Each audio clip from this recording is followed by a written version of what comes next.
Bhavatu Sahano Bhunaktu Saha Viryam Karavavahai Tejasvina Vaditamastu Ma Vidvishavahai. Om Shanti Shanti Shanti. May the Divine Being look over us lovingly as a mother and father. May the Divine Being support and nourish us as a mother and father. May we have the strength and skill to study together the art of spirituality. May no misunderstandings arise amongst us. Om, peace, peace, peace and beneficence be unto us and to all beloved beings everywhere. Welcome to our Tuesday evening class on the life of Sri Sarada Devi as offered to us in Swami Chaitanananda's book, Sri Sarada Devi, Her Divine Play.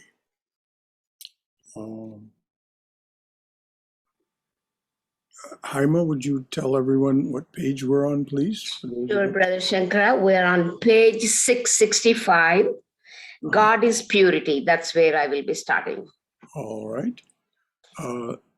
Before we start, is there anything that remains from what we discussed in earlier sessions that wants a few moments to resolve, or any comment you'd like to make about what you've heard about the life of Holy Mother?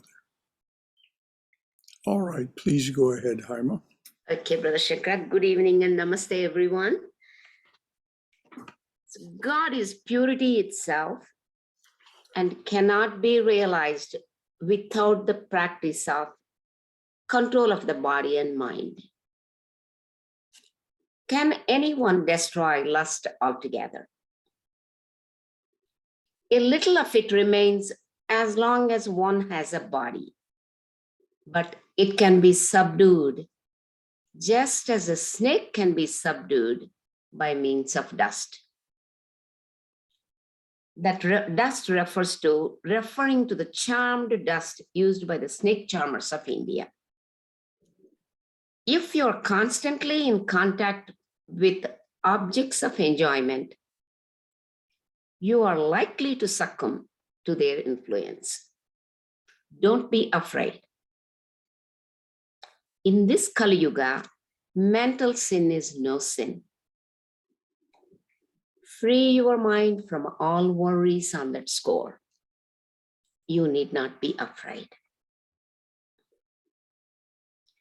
The master used to say that truthfulness alone is the austerity of the present age.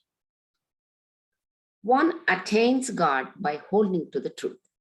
Let's just pause there. Sure.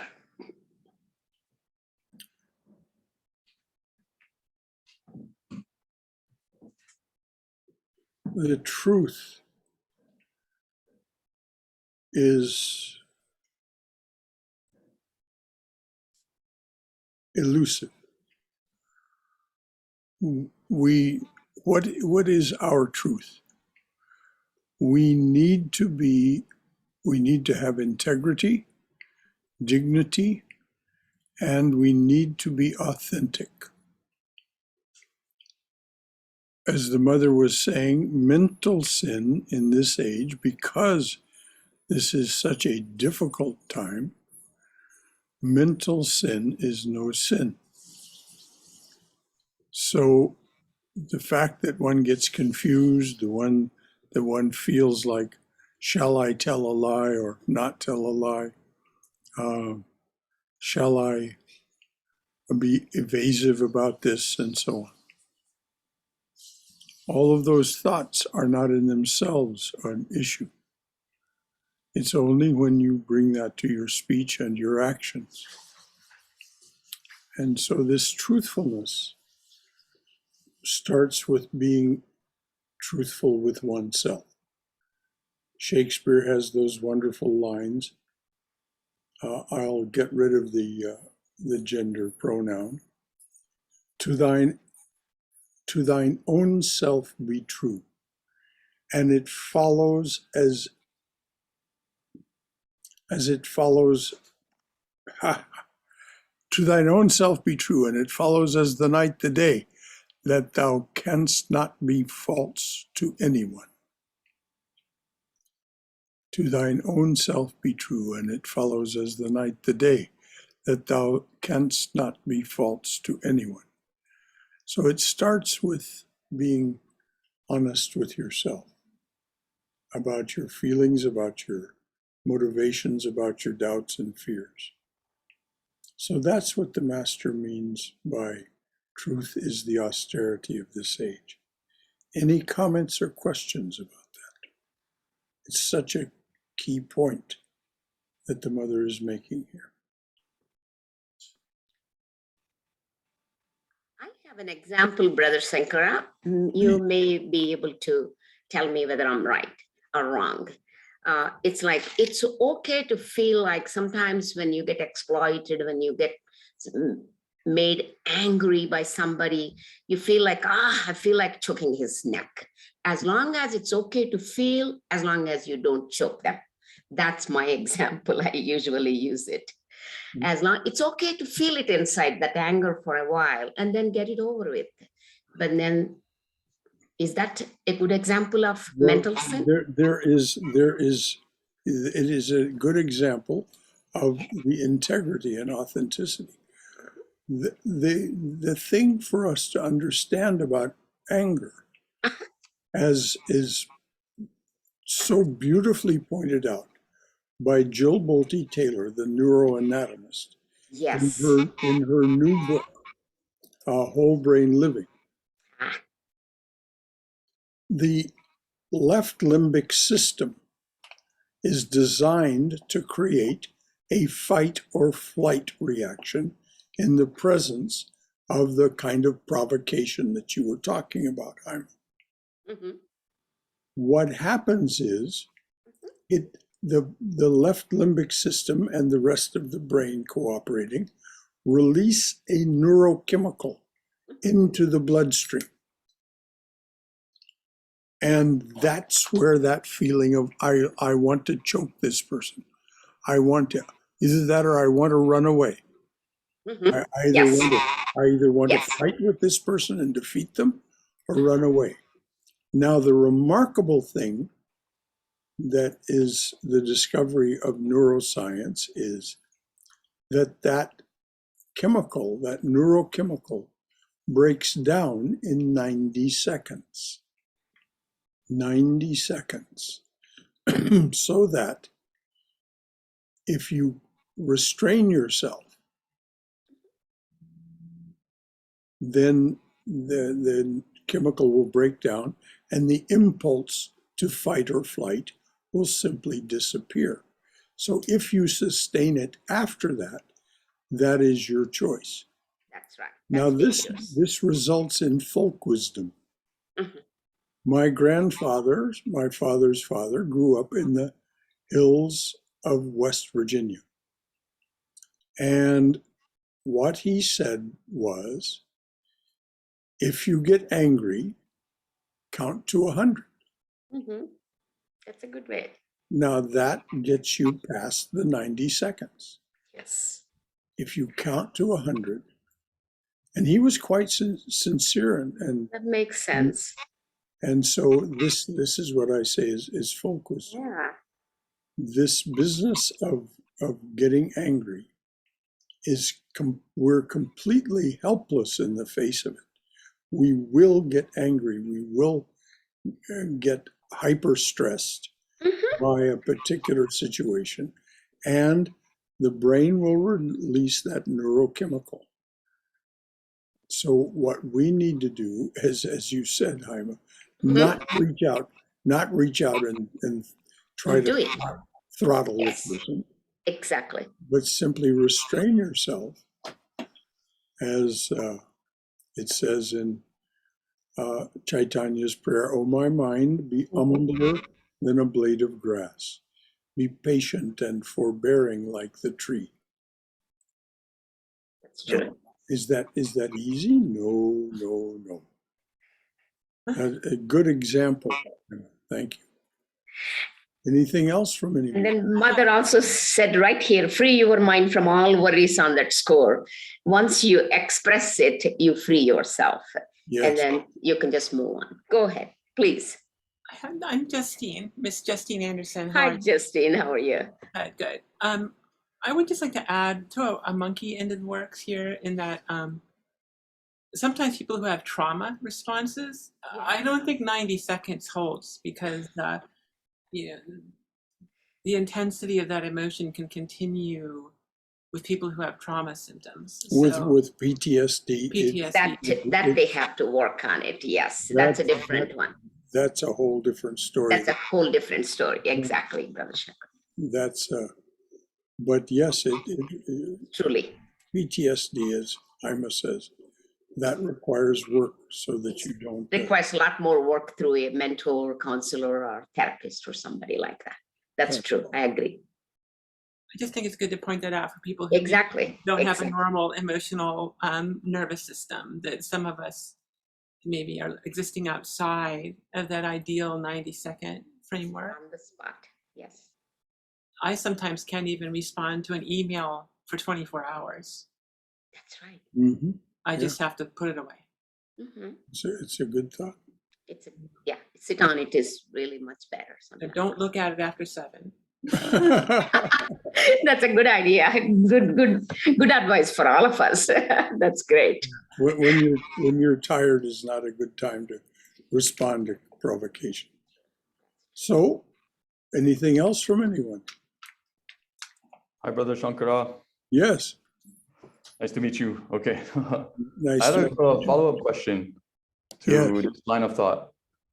And so I guess my question would be, is the goal not necessarily not to get angry then, but well, you can't not get angry.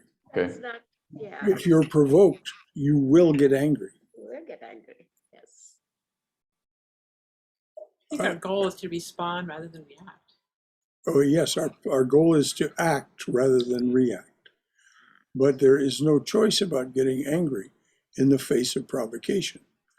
So it's a neurochemical response. What do we do with that? And then, as Justine pointed out, there is a further complication for those who have suffered sufficient trauma of whatever kind to experience PTSD, post-traumatic stress syndrome disorder. It's every now and then we all get a little upset, anger. It's okay to be angry and have a thought, but as long as we don't act upon that. Well, here's what Sri Ramakrishna said to his nephew and the person who took care of him, Fridoy. Fridoy said to him, when I get angry, you be quiet. When you get angry, I'll be quiet. Even Sri Ramakrishna got angry. And so there's embodiment comes with this system. And so, so does that answer your question, or is there more? No, that answers my question, because I think I just had maybe an unrealistic idea of what these negative or these troublesome emotions are how they're supposed to play out. But yeah, that was very helpful. Thank you. I'm sorry, I'm talking too much, but can I add also that there really aren't negative emotions, because anger is a great motivator. It's a great emotion. Cause people to fix political problems. It can cause people to defend themselves when they're being bullied or cornered. So it's not really a negative emotion. It's merely resolved or handled negatively. That's just my perspective. Yes, you're right. Well said. Definitely. If you suppress anger, it can turn into depression sometimes. If you sit on it and cook on it, it can erupt like a volcanic eruption. That's not good either. So it's better to express to yourself and take necessary steps. If it needs, if it's going longer than 90 seconds, like Brother Shankar, then we need more help. Well, as we discussed another evening, One must never allow oneself to be a doormat. We must never allow oneself to be taken advantage of. You can forbear, as long as it's practical for you to do that. But if someone repeatedly crosses your boundaries and is making you uncomfortable or worse, then you simply have to say that. And the more kindly and more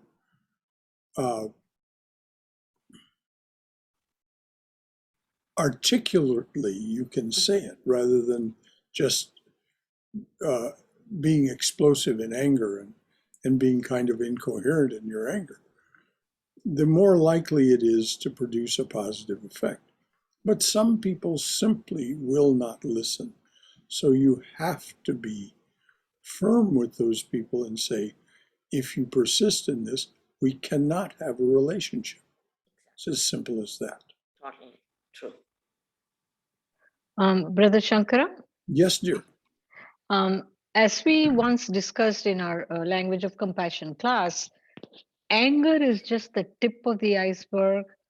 Often there are layers of other unrecognized feelings and needs that erupts as anger. Yes.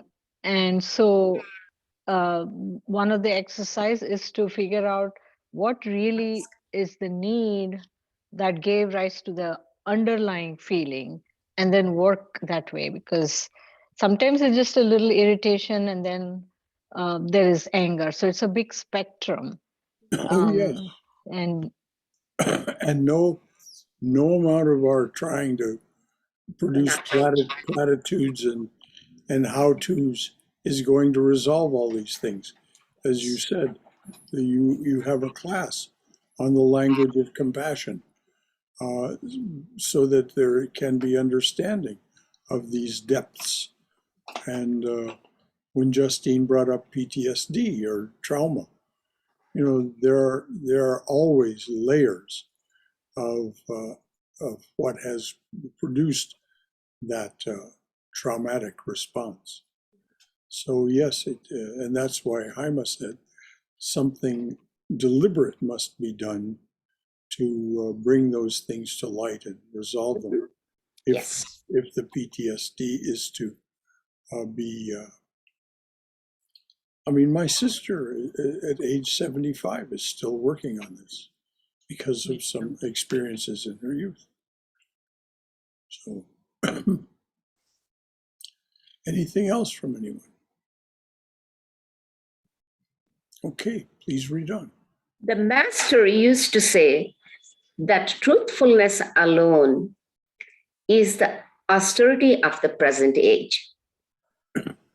One attains God by holding to the truth. My child, it is good to be active. Bless me that I may work as long as I live. One must always do some work. Only through work can one remove the bondage of work. Total detachment. If you want to understand the meaning of what she just said, I don't want to go into it at length here. If you want to understand the meaning of what Mother said, when she said only work can remove the bondage of work, read chapters 5 and 6 of Bhagavad Gita. Krishna explains it in painstaking detail, how you can remove. He says you must work. Even a blink of the eye or a thought is work. You are going to work. And so you need to be, you need to have this as a hands-on process rather than just something that you're doing because you don't seem to have any choice. So that's you can find the secrets that Mother is talking about. Only through work can you remove the bondage of work, is explained by Krishna very well. Please go on, dear. Total detachment comes later. One should not be without work even for a moment. Work helps one to fend off idle thoughts. If one is without work, such thoughts rush into one's mind. Be devoted to God and take shelter at his feet. Blinded by egotism, people think of themselves as independent agents in regard to their work. They do not depend on God. God protects one who relies on him. How little intelligence a man possesses. He may want one thing, but asks for another. He starts to mold an image of Shiva and often ends by making the likeness of a monkey. And of course, this is a wonderful metaphor for how so often we start off with one intention and one plan, and we end up with something comically different. It may be dark comedy, but it's still comedy. And so we set off to make a Shiva and end up with a monkey. It's because we have a monkey mind, as she was pointing out. Constant scattered. It is therefore best to surrender all desires at the feet of God. Let him do whatever is best for us. Again, she's summarizing what is, in her own words, what is in chapters 5 and 6 of the Gita. If you want to understand in depth what it is she means and what she's talking about, read. Actually, if you'll do best to read chapters 3 through 7. It's not very long. The whole Gita is only 700 verses, so it's not a troublesome read. And after we finish this book, Divine Grace, that we're studying on Wednesday nights, we'll take up the Gita again.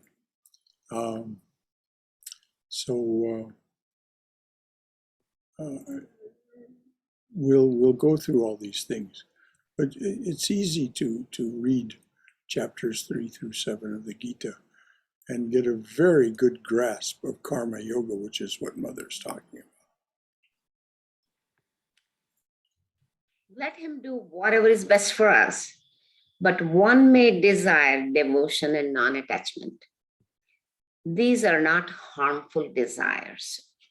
And people often ask this question, are spiritual desires desires? And here she says it.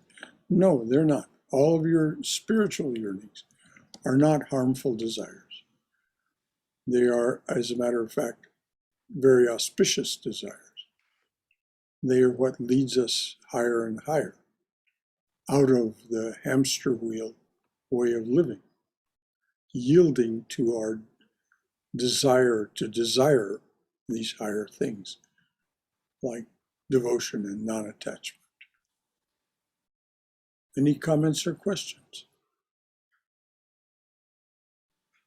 Okay. Our next subheading is they worshipped each other. Both Ramakrishna and Sarada knew their true nature was undivided. Undivided, pure consciousness, and that their bodies were made of Maya. But during their divine play on this earth, their spiritual relationship was a mystery to most people. They literally worshipped each other. Swami Vishuddhananda, a disciple of Holy Mother, once explained this mystery. The master said to Holy Mother, the mother who is in the temple is the same mother who gave birth to this body and is now living in the Nahabat.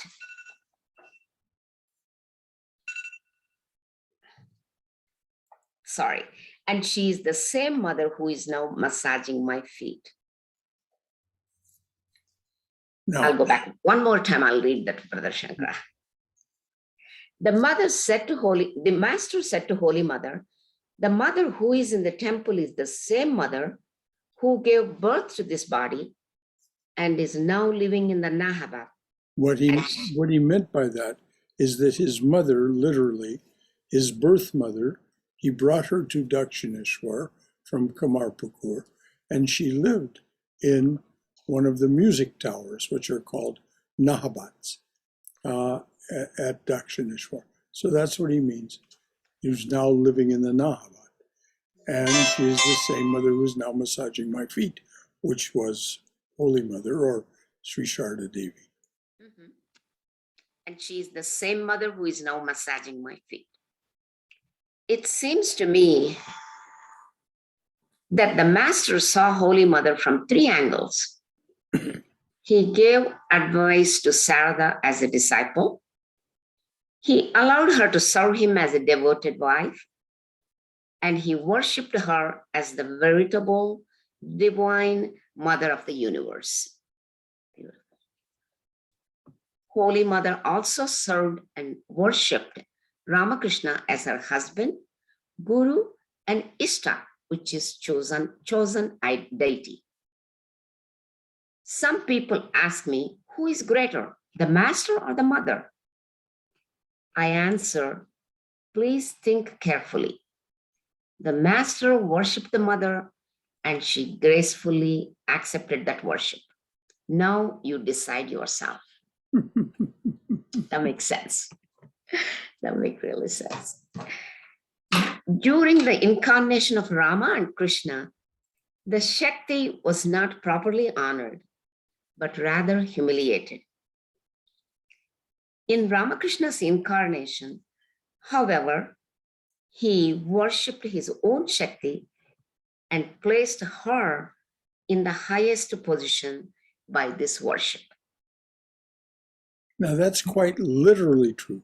He did actually worship Holy Mother in something called the Shodashi Puja. And in those moments of that Shodashi Puja where he was worshiping her, in which he offered her the fruits of his entire sadhana, his entire spiritual journey, they both went into samadhi and experienced, she was just 17 years old at the time, they experienced their oneness. Perhaps she was, no, I think she was 17. She was in her late teens in any case. And they experienced the fact that they were one being in two forms. They actually experienced that. So anything else from anyone? Okay, please. Moreover, he made Bhairavi Brahmani his guru. This is the age of the motherhood of God. That's the end of this small subheading. Okay. Next, Before we go on, is there anything that anyone would like to say or ask about any of this? Anything you'd like to offer from your own experience of these divine beings, whether they be in the form of Sri Ramakrishna and Holy Mother or some other form? Or is there any question or comment that you'd like to make? Okay, dears, I just didn't want that to go by without being able to resolve anything that was unresolved. The last subheading of this chapter is Thy will be done. Ramakrishna and Holy Mother were divine beings, and they were endowed with the power to change their own destinies as well as the destinies of others. Although, out of compassion, they vicariously took some devotees' bad karma on themselves and suffered, they did not use that power for themselves to get rid of their own sufferings. They completely surrendered their destiny to God's will. When Shashadhar Takachudamani asked the master to apply his willpower to cure his cancer, the master replied, as a Pandit, how can you make such a suggestion? This mind has given up to God once and for all. How can I withdraw it from him and make it dwell on this cage of flesh and bones? Now, is this something that that we should try to be ourselves? No, we should not compare ourselves with Sri Ramakrishna. We should go to the doctor. We should take care of our bodies. We cannot say, unless it is absolutely a truth, that we have given ourselves over entirely to the divine and depend entirely on the will of the divine to cure or not cure our illness and so on. So let's not get confused here and think that what the master was saying is an instruction to us. No, this is simply who they were, Holy Mother and Sri Ramakrishna. That's who they were. If you are ill, you should take care of your illness by resorting to whatever form of medical treatment, whether it be traditional Western allopathy or acupuncture or whatever it is that you feel will be helpful in curing you. But you do not need to think, I give myself over entirely to the will of God, as Sri Ramakrishna did, because he really had given himself over. His mind, his body, his every ounce of being had been given over to the Divine Mother, to Kali. And he was saying, whatever she decides is what will happen. So are there any thoughts or questions about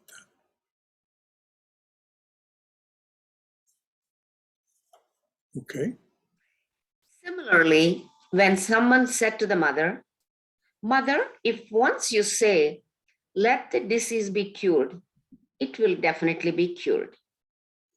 Holy Mother replied, my child, can I say such thing? Whatever is the will of the master, that will happen. What more can I say? Someone insisted, Mother, please say once, let this disease go, and it will go away. She humbly replied, I cannot say that. Let the master's will be done. Now, the master's will, she identified the master entirely with Kali. When Sri Ramakrishna left the body, she said, oh my Kali, where have you gone? Those were her words. That was her spontaneous reaction. Oh my Kali, where have you gone? So this is when she says, let the master's will be done. She means Kali.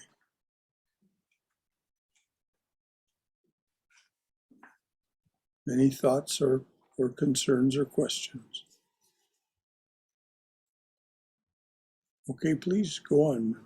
Brother Shankara, chapter 32 is done. Now we're moving on to 33. It's a further glimpses of Holy Mother. That's the chapter 33. Okay. I will start there.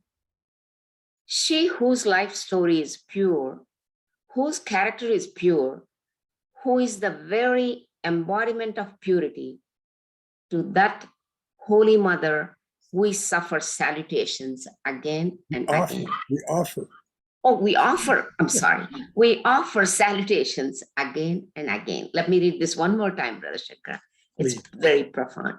She whose life story is pure, whose character is pure, who is the very embodiment of purity, to that Holy Mother, we offer salutations again and again. Greatness knows itself. In this world, some are born great and some achieve greatness through hard work. It is wrong to believe that money makes a person great.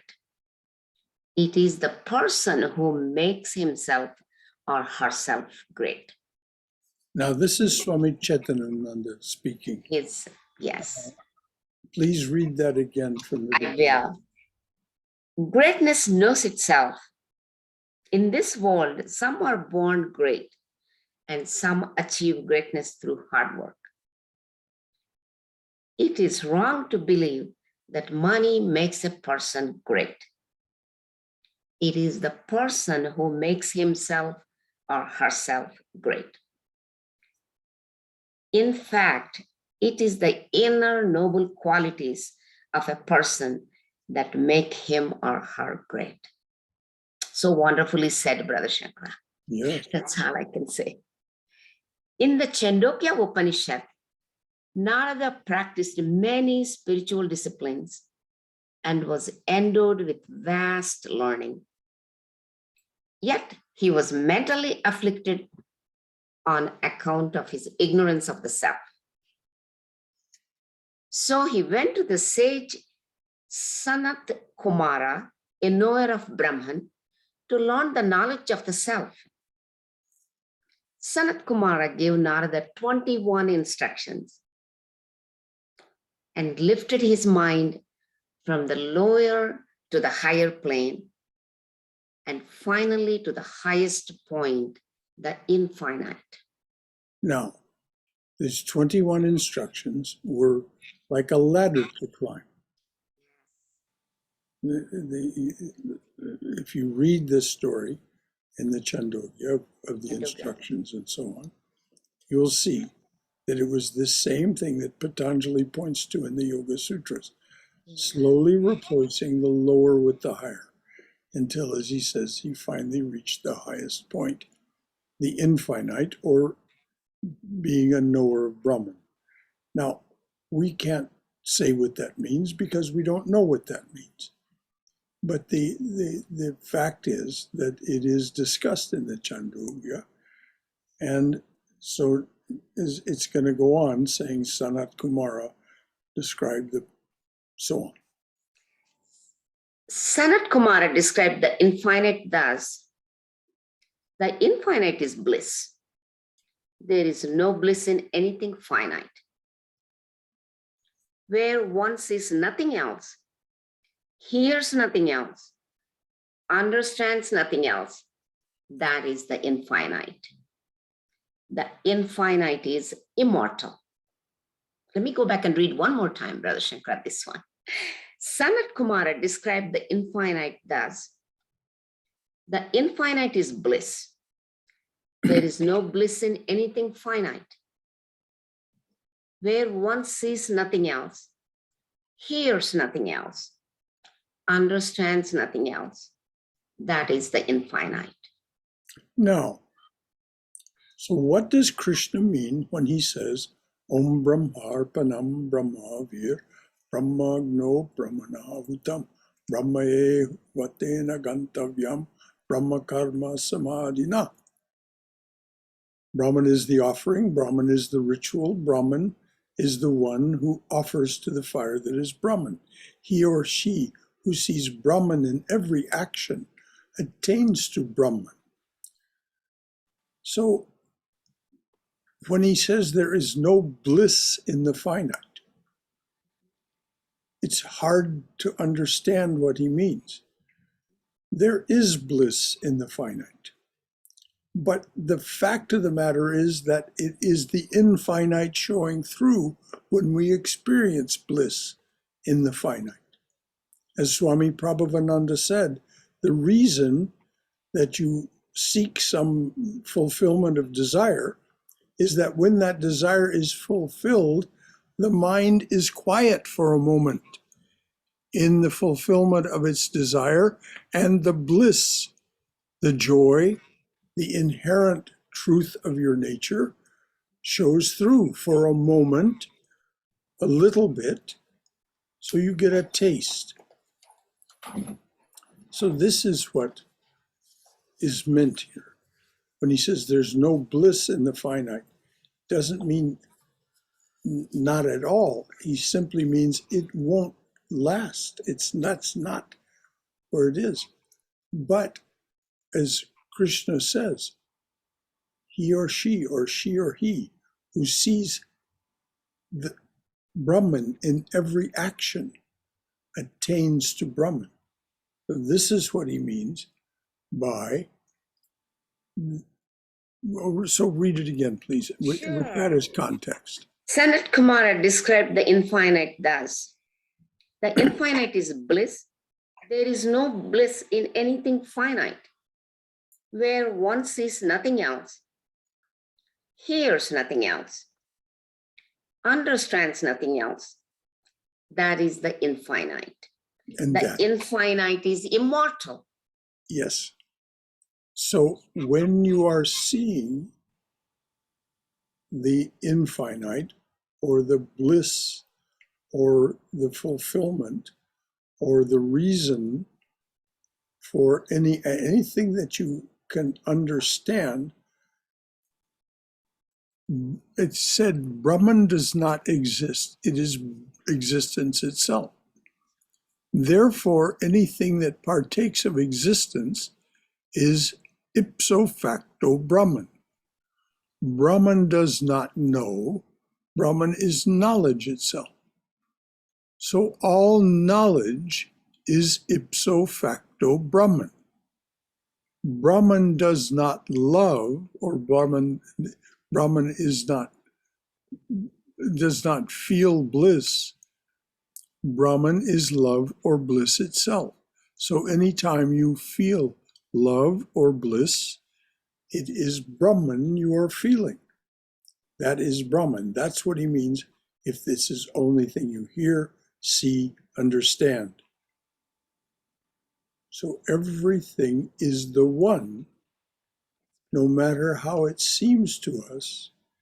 And when we identify entirely with that, then we too become immortal or are no longer attached. That's when we begin to have real detachment from this mortal frame and experience the nature of our immortality. Any comments, thoughts, or questions?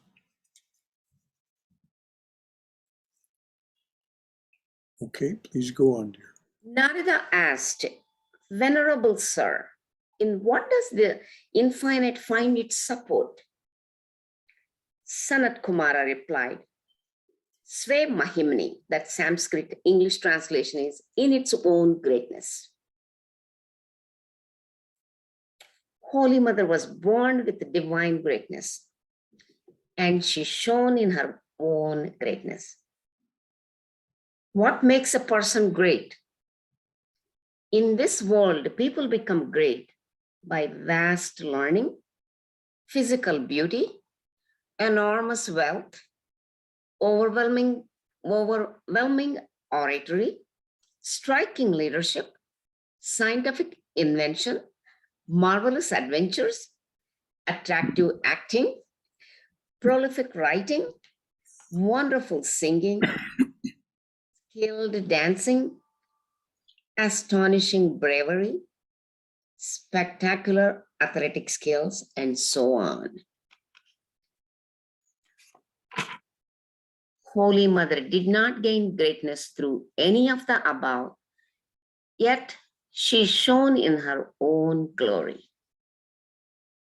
Now, we won't see it unless we look closely. If you look at the pictures of the mother, she seems to be a fairly ordinary, though attractive woman. There's nothing extraordinary about her. One has to begin to contemplate, concentrate, and meditate on the life and teachings of the mother before we begin to understand her glory.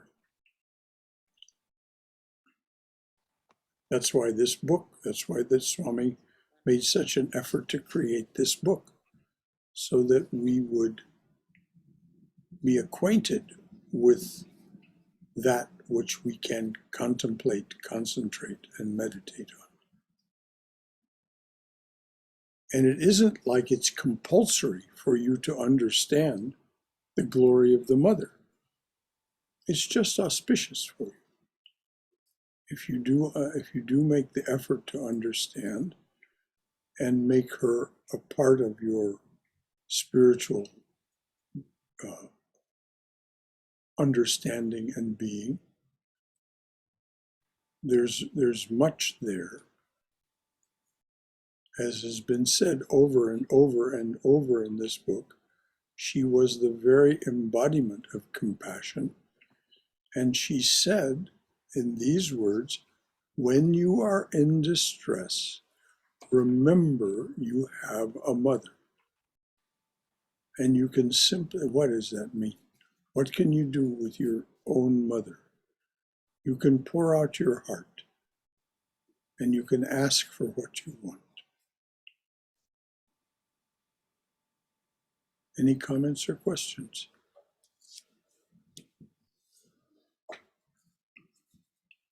Okay, dear, please read on. Oh, I had a What comment.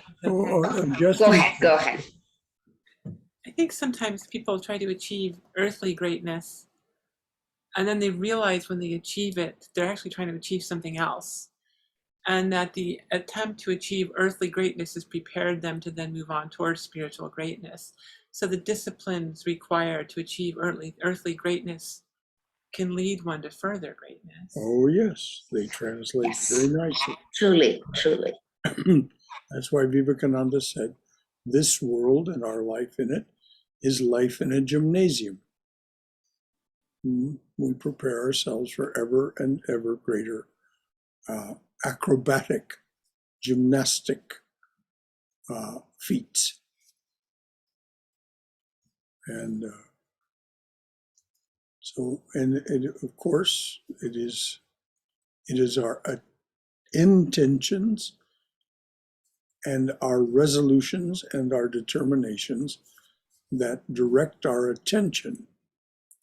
And so once we achieve worldly greatness, then we can say, oh, well, now look what I've achieved with these capabilities I have. Let's see what more I can achieve, which is exactly the message of Swami Ranganathananda's book, Divine Grace.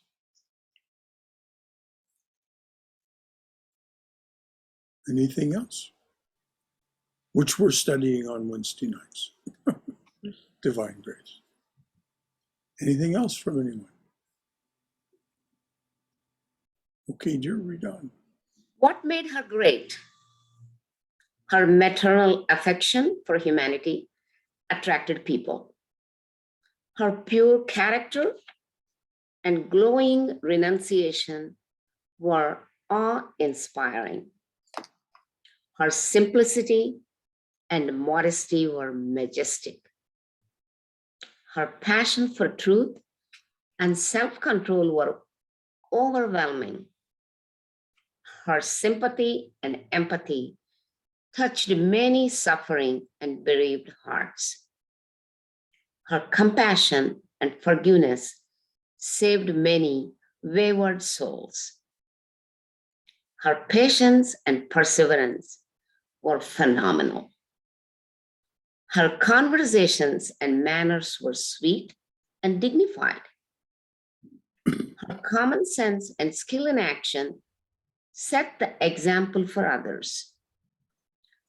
Her practical advice on the worldly plane and spiritual advice on the spiritual plane were extremely effective. And her sense of duty and unselfish service were the model for all. I'll read it one more time, this brother.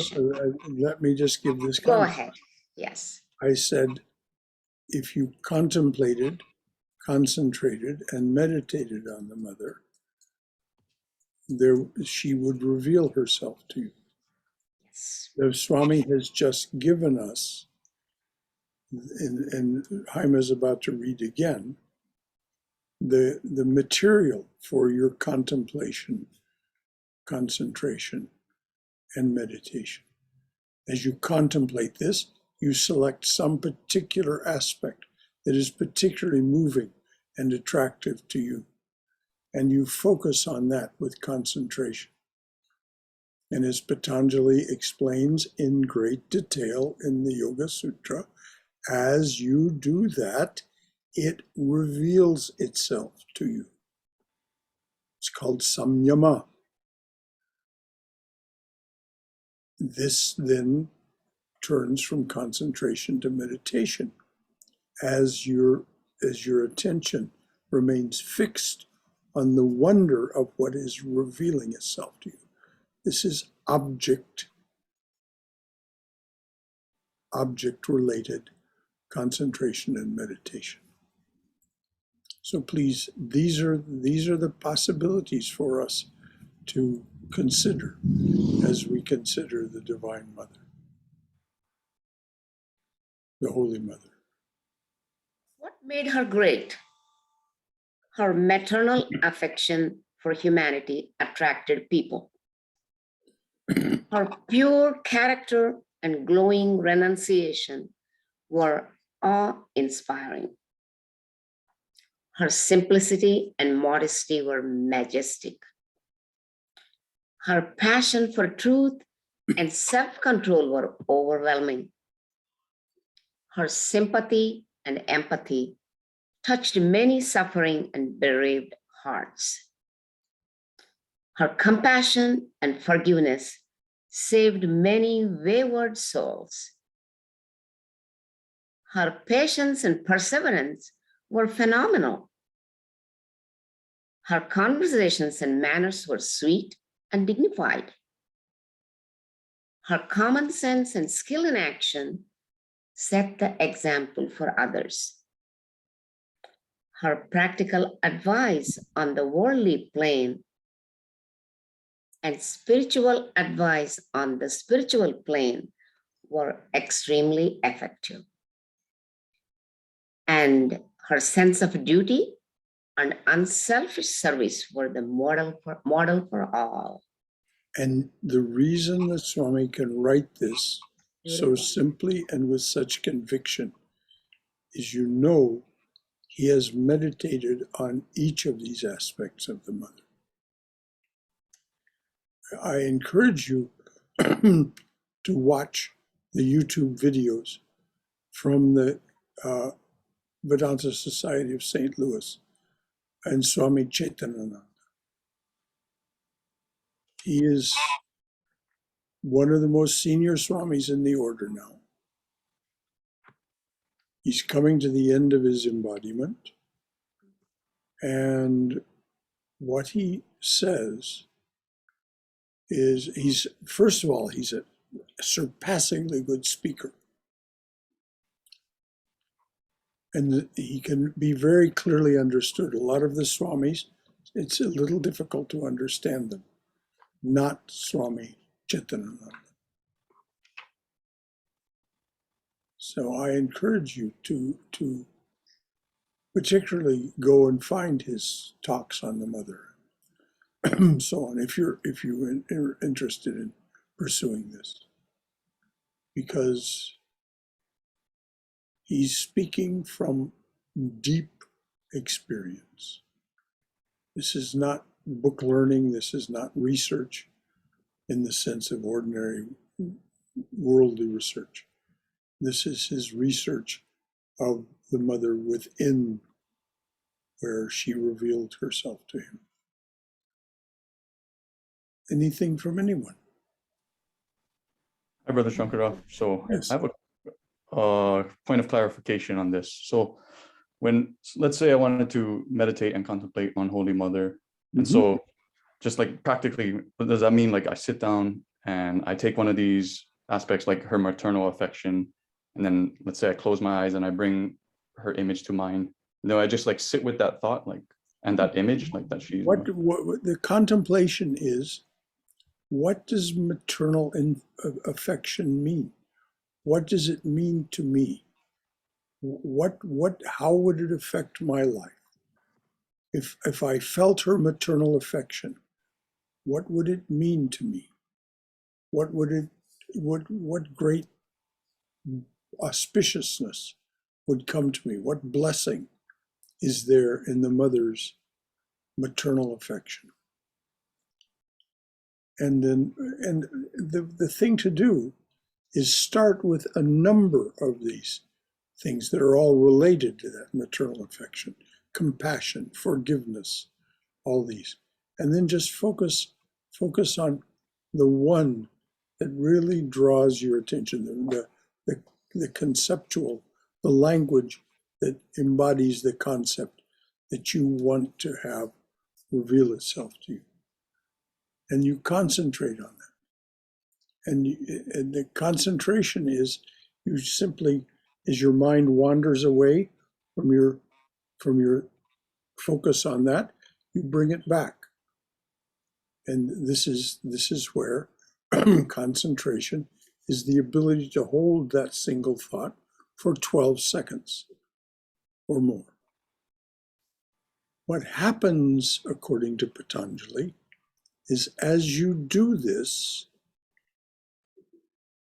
it begins to reveal itself to you. Why?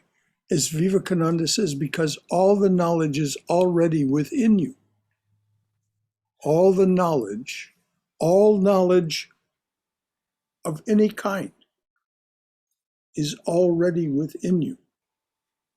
You are that infinite being. So as you begin to access it through this process of contemplation and then concentration, it begins to reveal itself to you. And as you then, your attention is so drawn to it because what is being revealed to you, this is when it moves into meditation.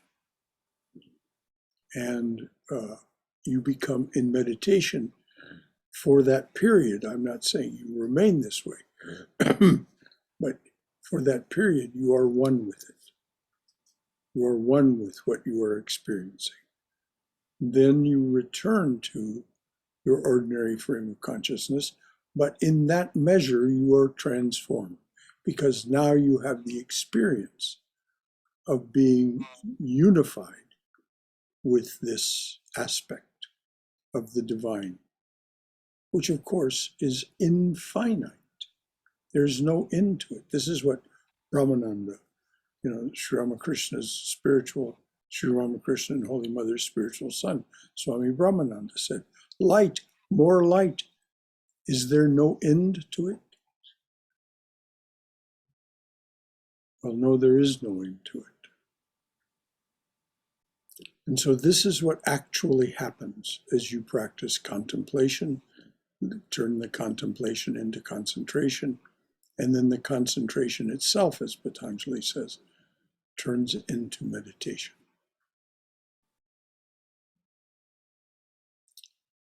Thank you for asking that very pregnant question. Thank you. Anything else from anyone? I have a comment, Brother Shankara. Please do.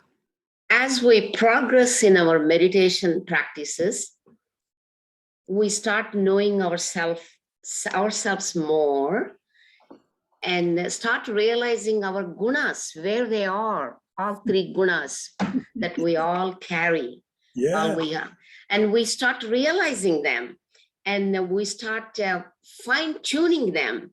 And we start becoming like a sunshine. Sun shines for everybody in the world. Yes. And we start adapting that quality. We may not be perfect, but at least we get closer to that. And we may fall back once in a while, but we recover very quickly. That's been my experience so far with meditation. That you're absolutely right on all those points. And this recovery quickly. Yes, we recover quickly. The image that I like in this mind is that the image of those big clown dolls You know, they're a clown face and a clown body, and then this round bottom, and it's weighted at the bottom. And Yes. the thing that's so wonderful about them is you can knock them sideways, and they'll just go wah, wah, wah, wah, that quick. They Yeah. recover their center. They recover their Yes. uprightness. And we And practice this- karma yoga easily. that- Detachment That's process. what happens to us. Yes. Slowly and slowly, Slowly over and time. slowly. Yes, it may take years, months, decades probably for some people. You just have to keep perseverance in meditating. Yes. I can't And say that happens. We It does. recover more quickly. very quickly. Right. And even with the exploitative people, we won't be angry. We will be detached from them, but we will be able to practice that healthy boundary. And now we will move on by forgiving. We practice forgiveness easily. And that equanimity and forbearance, they all enter into our mind and spirit. All of those divine attributes They all creeps on you. begin to manifest in us. Exactly. They manifest through us. Slowly, little by little. Yeah. So that's it for the reading for this evening. That's it. It's time to close. We'll take this up next week. So is there any final thought or question from anyone? All right, dears. Om Hari Om. Om Sato Ma Satkamaya. Tamaso Ma Jyotirgamaya. Mrityorma Amritangamaya. Abir Moiti. O dearly beloved Lord, lead us from the unreal to the real. Lead us from this realm of endless noise and relentless confusion to thine abode of silence, serenity, clarity, and peace. Lead us from darkness to light. Lead us from darkness and ignorance to the brilliance of thy wisdom and love. Lead us from darkness and ignorance to the brilliance of thy wisdom and love. Lead us from death to immortality. Light us through and through, light us through and through with thy everlasting shining presence. Jai Shri Guru Maharaj Ki Jai. Durga, Durga, Durga. May we be safe. May we be healthy. May we be cheerful. May we have peace of mind. And may we go forward in the loving and protective embrace of the Divine Being as our Mother and Father. Any final thought from anyone? Okay, dears. So a great good night to you all.